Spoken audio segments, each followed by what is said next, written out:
Insieme si vince sempre. Lo hanno sperimentata ancora una volta i tanti amici che per il terzo anno consecutivo hanno organizzato un pomeriggio di sport seguito da una cena nella struttura sportiva del Maria Luigia a Chiavari.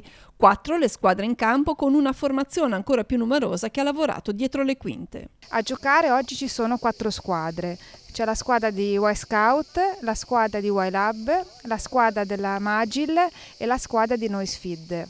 E oltre alle squadre, altre persone che hanno organizzato sono It's for Kids, che ha cucinato per questa serata, Milu Desk, che anche lui ha dato una mano nell'organizzazione, e tanti altri che hanno dato un contributo. L'obiettivo è contribuire al sostegno dell'associazione Et Labora, fondata per accompagnare gradualmente nel mondo del lavoro giovani che stanno attraversando un momento di difficoltà.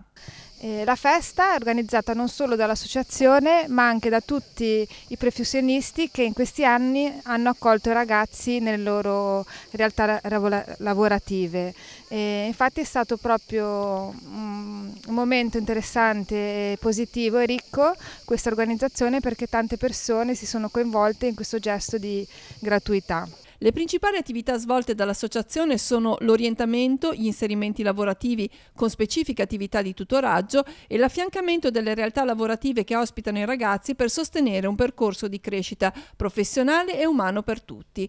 Un legame che non si esaurisce nell'ambiente di lavoro, ma che prosegue anche al di fuori nello spirito del reciproco aiuto. La cosa importante che voglio dire è ringraziare veramente tutte le persone che stasera sono qua, perché si sono mossi tutti. Nel momento in cui un mese fa abbiamo parlato di organizzare il terzo torneo, chiunque ha dato il suo contributo e si è reso disponibile per questa giornata, quindi grazie.